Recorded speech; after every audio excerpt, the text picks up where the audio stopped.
pagi jam ini bersama saya Azib Zikri dan juga rakan penyampai Jiji Ahmad. Jam ini pastinya kita nak bincangkan tentang topik kesihatan yang saya fikir cukup penting untuk dibincangkan, iaitu berkenaan dengan perut buncit. Tapi bukan sebarang perut buncit. Kerana perut buncit merupakan kondisi di mana lemak berlebihan di bahagian perut. Dan menurut info portal KKM, terdapat banyak faktor yang mendorong kepada masalah buncit seperti abdomen, seperti fibroid, pengumpulan air dalam rongga abdomen yang disebabkan oleh pelbagai penyakit dan juga hamil. Dan untuk mengetahui perbezaan antara perut buncit ketika mengandung atau hamil dengan perubahan tubuh yang disebabkan oleh masalah kesihatan tertentu, kita nak bersama dengan Dr. Nur Azura Nur Muhammad yang merupakan pakar perunding obstetrik dan ginekologi UITM Private Specialist Center UPSC. Selamat pagi, selamat datang doktor. Akhirnya datang ke studio Awani Pagi. Sebelum ni kita secara online interview kita bawakan satu lagi topik yang sangat menarik. Saya kira ini semua jadi masalah kepada semua wanita.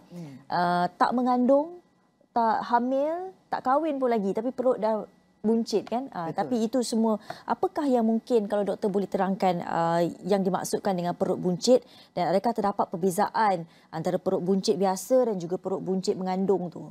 Okey, terima kasih atas penjemputan hari ini. So kita cerita pasal buncit ni, semua orang sensitif sikit lah, perempuan kan.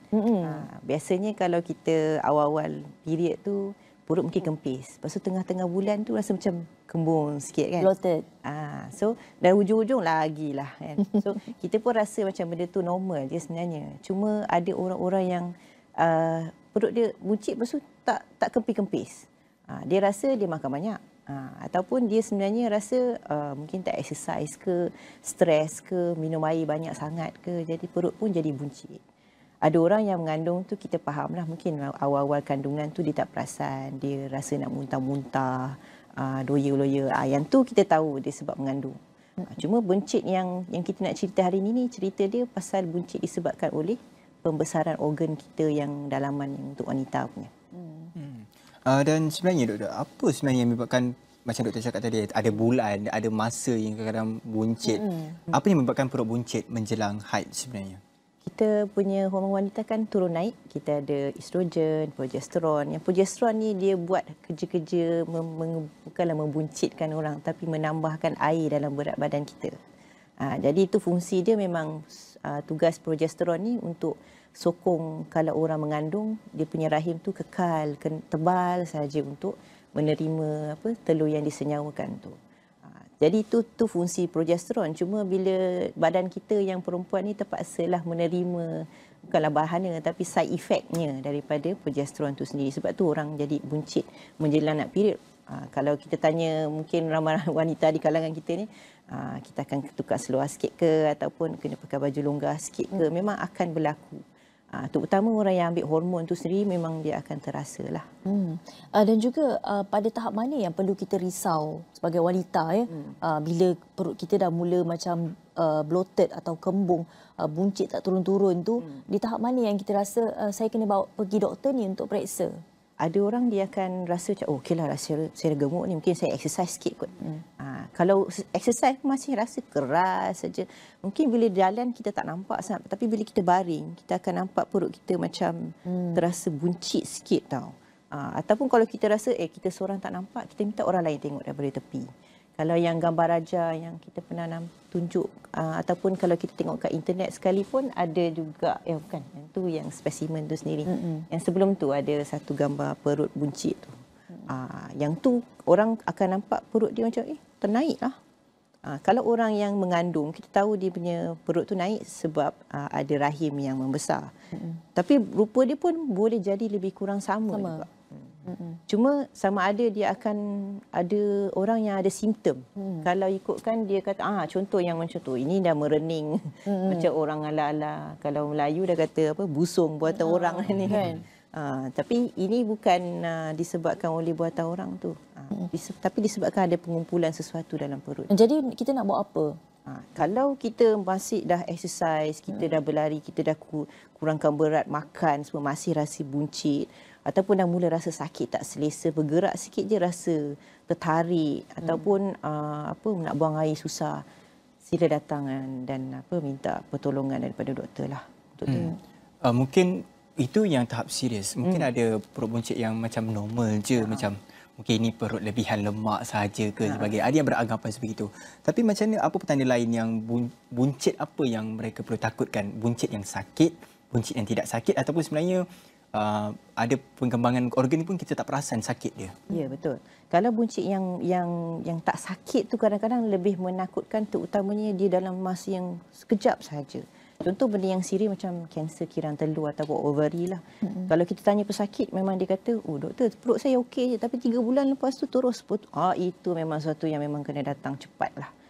Ataupun memang ada satu pasien baru-baru ni, dia tak rasa sangat buncit. Cuma dia kata kencing dia macam tak berapa nak lawas. Kebetulan anak dia pula doktor.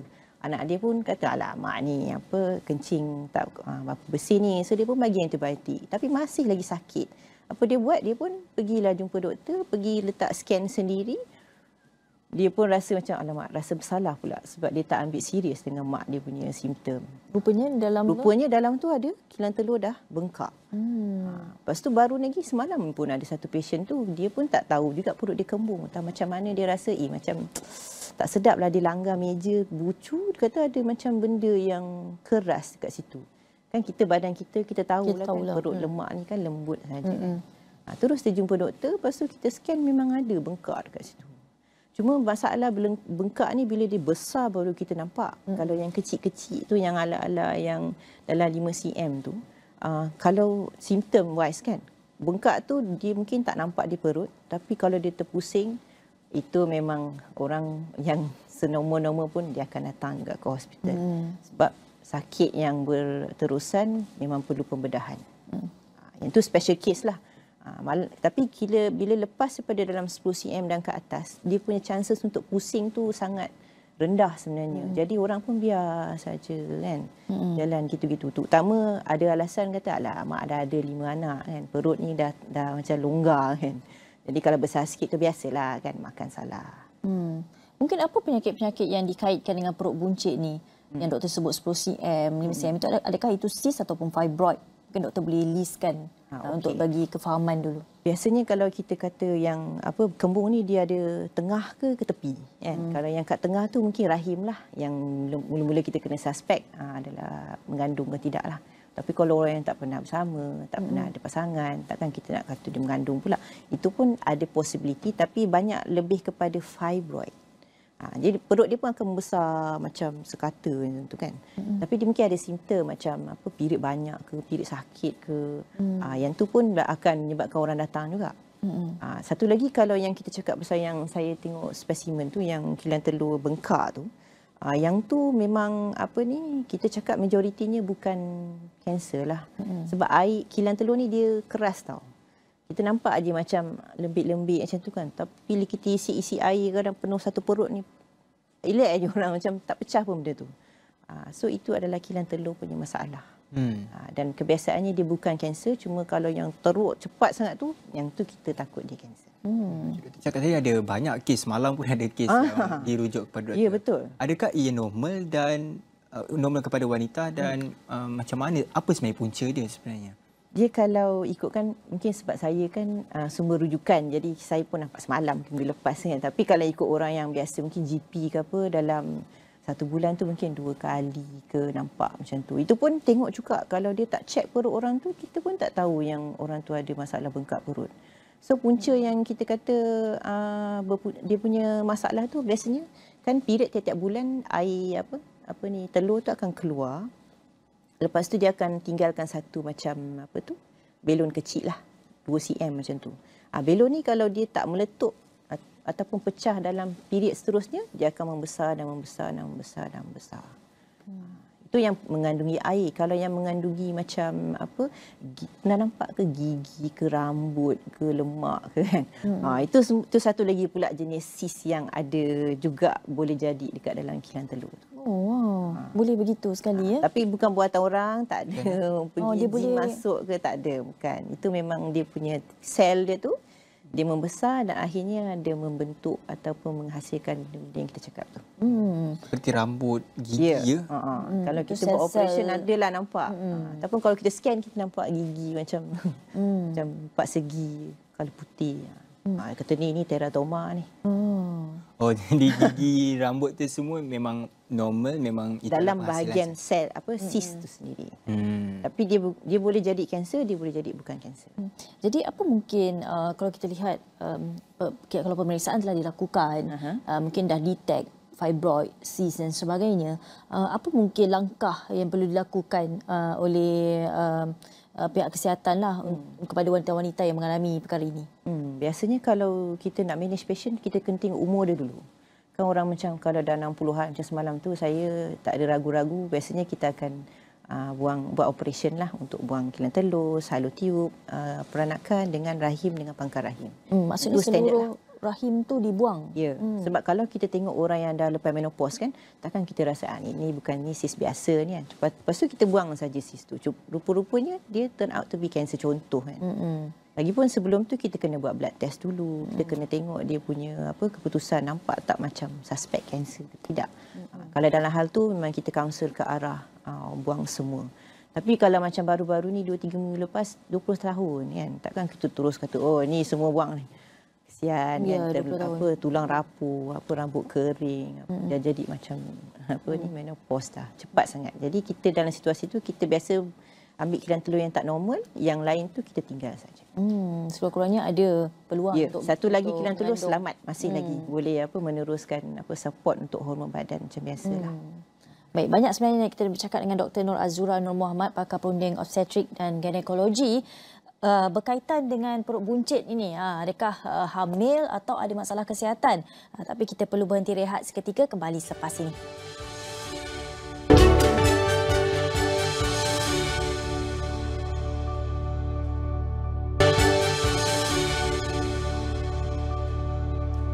Baik, bertemu lagi dalam Awani Pagi kita sejak daripada tadi bersama dengan Dr. Nur Azura Nur Muhammad, pakar perunding ONG, UiTM Private Specialist Center UPSC. Kita bercakap mengenai masalah buncit di kalangan wanita. Adakah masalah itu berkaitan dengan mengandung atau sebaliknya? Kita dah bercakap panjang sebenarnya. Doktor, kalau kita nak bercakap mengenai bentuk perut itu sendiri, adakah wanita perlu alert juga? Sebab yalah, kita nak cakap buncit ini, adakah kita nak lihat dia bentuknya ke hadapan baru kita boleh risau, ataupun sebenarnya yang melebar tu pun perlu risau juga kan? Ada juga yang berkata perut saya memang begini sejak daripada kecil kan? Jadi macam mana sebenarnya? Itu yang kita kata pasal kenapa, asal mana yang organ yang membesar tu. Kalau kita kata pasal rahim, kita anggap macam orang yang mengandungkan rahim kecil daripada tengah, lepas tu dia akan terus ke tengah. Jadi perut dia tu nampak macam bonjol ke tengah sahaja. Itu pun sebenarnya susah juga kalau tepi-tepi tu perut dia, lapisan dia kan longgar. Jadi nak nampak tengah ke tepi tu mungkin tak berapa nak jelas. Tapi kalau yang kilang telur yang berat kan, memang asalnya kilang telur dia duduk kat tepi. Tapi bila dia membesar dia secara azalinya dia akan ke tengah juga. Cuma kalau orang yang kilang telur dia besar sangat, dia pergi baring ke opposite ke benda tu tertarik, mungkin dia akan rasa sakit dan benda tu mungkin bergerak. Mungkin apa puncanya kewujudan cyst dan juga fibroid ini dalam abdomen wanita tu, dalam dihadapi oleh wanita tu? Kita kan sekarang makan mungkin terlebih hormon, atau mungkin kita punya ayam semua tu mengandungi estrogen yang disuntik untuk bagi cepat ke besar kan. Jadi faktor itu pun mungkin memainkan peranan. Tapi secara amnya fibroid ni dia adalah otot rahim tu yang membesar. Kalau dulu saya duduk luar negara, dia yang jenis macam ni suka di kalangan orang Afrika. Dia orang memang kau-kau punya, dia punya fibroid tu besar-besar. Cuma tadi sebelum tadi kita masuk tadi, ada satu pasien yang cakap pasal rawatan kan, mesti kita rasa dah besar sangat ni, kena buangkan rahim dia tu. Tapi fibroid dia tu besar. Dia umur 40 lebih, dia kata saya nak simpan juga fibroid saya, rahim saya. Maka kita pun rawatlah dia dengan bukanlah buang, kita matikan saluran kepada fibroid tu punya darah. Lepas tu benda tu mengecut tau. Cuma lepas tu masalahnya dia dah besar sangat. Dia kecut pun kecut. Lepas tu dia nak pergi mana? Dia macam terpaksa keluar daripada bahagian faraj, mengeluarkan cairan yang tak berapa menyenangkan. Akhirnya kita pergi juga buka operate, tengok, buang juga tempat yang kita rasa ada jangkitan tu, rahim tu duduk kat diam kat situ. Jadi maksudnya sekiranya seseorang wanita tu ada fibroid ke, ada cyst ke, rahimnya boleh digunakan atau tidak? Kalau cyst biasa di mana-mana lah, kilang cyst dia duduk telur, tepi. pangkal rahim dia boleh pergi kan. Cuma fibroid ni memang betul di dalam rahim kan. Ya. Jadi sebenarnya bila wanita tu ada fibroid, dia boleh simpan tak rahim dia? Okey, ni soalan yang sangat bagus. Sebab fibroid ni orang rasa macam kalau dah ada goodbye lah kan rahim dia tu. Tapi fibroid ni dia duduk merata-rata juga. Dia ada duduk dalam rahim, menyebabkan rahim tu walaupun normal je rahim tu, tapi sebab dia duduk dalam, period dia banyak. Jadi kalau kita cara nak buang ni, kita boleh keruk je fibroid tu. Macam ala-ala bulldozer pergi kat bukit kan, kita tarah macam tu. Yang tu boleh satu. Tu tak semestinya tu masih lagi selamat, rahim masih selamat, boleh digunakan kan? untuk Orang muda mengandung. takkan kita nak terus buang.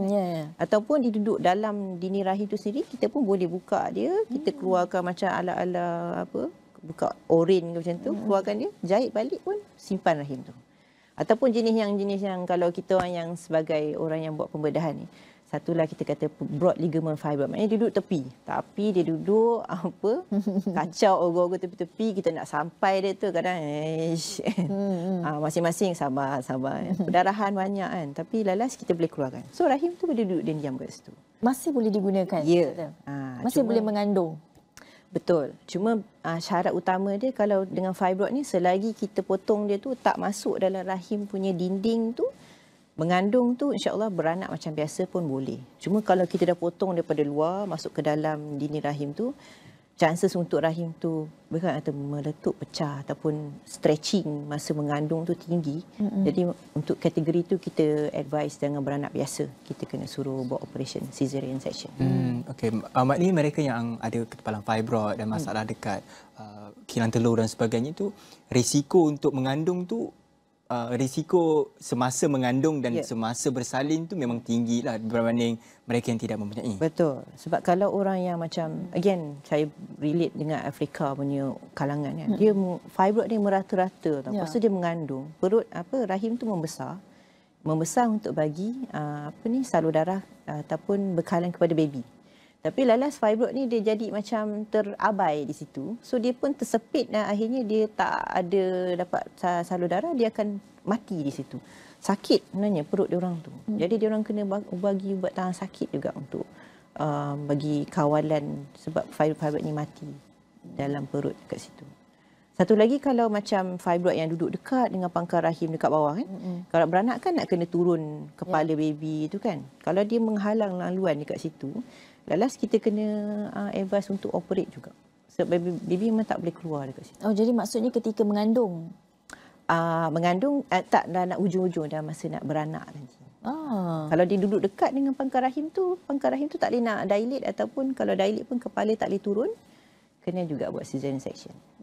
Untuk mereka yang mungkin tidak pernah mungkin membuat pemeriksaan sebelum ini, membiarkan saja perut buncit kan, mungkin rasa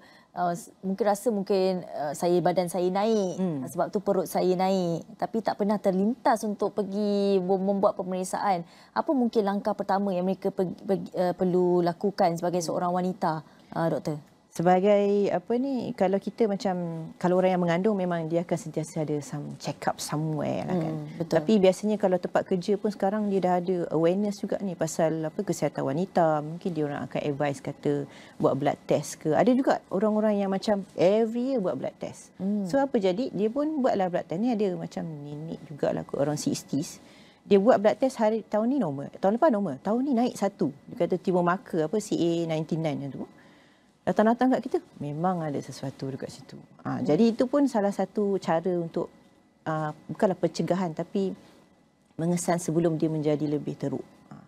Cuma kan sebab dia kan kilang telur tu kecil, bila dia nak tunggu sampai besar tu perut kita ni yang stretch betul-betul ni, tu dah challenge ni bagi pasien ataupun wanita. Kalau tak ada simptom, biasa orang macam buat tak tahu saja. Tapi ada benda-benda yang macam kencing tak lawas ke, berak macam tak kena keluar ke, ataupun period lain ke, silalah berhubung dengan kita. Selain daripada pemeriksaan darah tu, adakah dengan scan seperti scan untuk mengandung tu dapat mengesan fibroid ataupun cyst yang ada? Betul. Kadang-kadang orang yang mengandung pun kita tahu, sebenarnya you ada fibroid kat sini sebab dia memang tengah scan untuk baby tu. Kebetulan pula rahim tu nampak besar kat situ, tu kita pun scan kat situ. You ada fibroid sebenarnya. Tapi kalau orang yang biasa-biasa buat screening, kadang kita buat scan perut pun kita boleh nampak sebenarnya. Fibroid tu. Terutama kalau rahim ni kan dia besar macam pear shape sahaja. So apa-apa yang tak normal macam fibroid semua tu kita boleh nampak dengan jelas lah. Cuma biasanya kalau dekat Malaysia ni dia yang jenis pakar untuk scan ni adalah sakit puan. Kalau kita pergi yang pakar X-ray pun kadang dia tak berapa confident pun dia kata minta tolong jumpa pakar sakit puan untuk scan. Kita kalau tak nampak daripada perut sebab lapisan panjang ataupun tebal, kita masuk daripada bahagian bawah lah. Dia boleh juga kesan fibroid. Tapi kalau fibroid yang sampai kena kesan pada bawah maksudnya saiz dia kecil. Yang besar memang kalau kita scan daripada perut pun boleh nampak. Tapi tak semua ketumbuhan di ovari itu disebabkan oleh bara kan? Tapi jikalau ianya bara, memang apakah sebenarnya rawatan yang akan dilakukan sekiranya? Again ikut umur juga. Kalau bara pangkar kilang telur ni dia boleh jadi orang muda dengan orang tua. Kalau orang tua kita boleh teruskan yang macam pembedahan yang tadi kita arrange tu lah. Kalau muda sebab kita pun bila kita tengok scan ataupun kita tengok simptom patient dengan sel test darah, dia punya suspicion tu ada lah. Kita pun rasa ini nampak macam ada cecair, ada pepejal, stimulus maka pula tinggi kan. Kita cakap macam ya kan. Lepas tu contohlah kan orang yang confident ni buang rahim tiba-tiba datang balik keputusan kata bukan kanser, alamak. Kan? Ada juga kes yang macam buat operation nampak lekat-lekat, okeylah ni kena buang semua ni. Sekali datang-datang TB. Kan? So benda-benda macam tu menyebabkan kita akan rasa macam risau lah. So apa kita buat? Memang kita kena step back, kita kena buang ketumbuhan yang ada tu, baru kita hantar ke makmal lah. Makmal pun kena check betul-betul, baru dia beritahu kita ni sebenarnya kanser ke bukan kanser. Tapi dalam kebanyakan kes pun juga dilihat saiz ketumbuhan yang ada dalam rahim ataupun kilang telur itu kan. Dari saiz apa yang mungkin doktor mungkin decide ni tak perlu buang. Adakah ada beberapa kes yang saya dengar dia akan hilang sendiri. Macam mana perkara itu boleh berlaku? Boleh hilang sendiri tu doktor? Kita kan period tiap-tiap bulan dia akan datang kan. Tadi yang mula-mula asal dia tu daripada telur yang dah dikeluarkan, dia punya bekas dia 2 cm tu dia akan membesar dan membesar. Sebab tu tiap-tiap kali bila period habis tu nanti dia akan 2-3 cycle lagi dia akan akhirnya meletup. So less than 5 cm biasanya dia akan pergi sendiri. Cuma kadang ikut praktis juga. Dulu saya pergi Korea baru-baru ni kan. Yang sis yang besar 2-3 cm pun operate. Saya pun macam macam ni mungkin di negara lain dia ikut praktis juga tau. Ataupun mungkin sebab tu private setting ke dia macam buat test nampak macam suspicious ke, which is very good sebenarnya. Kalau kita yang standard measure ni less than 5 cm we don't do anything kan, padahal kita kena tengok benda tu macam membesar ke ataupun dia punya salur darah dia macam pelik-pelik ke dekat situ, ataupun patient pun dah ada simptom macam kencing tak berapa nak cantik ke, yang tu memang kena act cepat lah. Sebab tu saya rasa dia orang macam quite lucky juga tau, bila tengok buang satu kan hantar ke makmal, dia pun dalam sejam dapat keputusan ni kanser, terus buang dia punya salur kelenjar limpa yang lain dekat situ. So memang saya rasa that's another different level altogether lah. Maju sedikit. So kalau kita yang jenis yang mungkin tak berapa health aware, ataupun mungkin dia orang ada insurance ke yang tiap-tiap tahun screening nampak besar sikit terus refer ke, I think that's another level that we have to achieve lah. Cuma bukan semua health service boleh provide benda macam tu kan. Diorang kan ada insurance bayar tiap-tiap tahun kan. Jadi itu pun macam membantu jugalah untuk bagi treatment ataupun scan-scan machine yang perlu tu. Doktor, satu lagi masalah yang saya kira setiap wanita cuba nak bercakap mengenainya, iaitu polycystic ovary syndrome ataupun dipanggil PCOS yang juga menyebabkan perut buncit dan juga mungkin tanda-tanda lain seperti ketumbuhan bulu yang lebih banyak di wajah dan sebagainya. Itu juga membawa faktor kepada perut yang buncit juga. PCOS ini. Jadi kalau PCOS ini apa sebenarnya masalah, kalau doktor boleh terangkan? Dia juga berkait dengan topik kita pada hari ini juga. Dia ovary juga, tapi sebenarnya kalau kita tengok, mungkin ada orang pandai Google ke kan, tapi PCOS sebenarnya kilang telur dia tu comel saja, tapi dia ada bintik. Maksudnya telur yang sepatutnya keluar tiap-tiap bulan tu dia dah terhenti dekat situ. So sebab tu kita panggil dia polycystic. Kalau kita scan dia, kita tengok macam ada 10 yang macam ala-ala kita panggil mutiara or something. Mutiara macam duduk dekat dalam, kalau ada mutiara kat dalam. Yalah macam biji-biji. Tapi kalau kita scan nampak bulat-bulat macam tu kan. Kalau ikutkan dia tak menyebabkan perut tu buncit per se. Tapi orang-orang PCOS ni biasanya dia ada berat berlebihan. Jadi bila berat berlebihan tu kita punya hormon ni kan patutnya turun naik.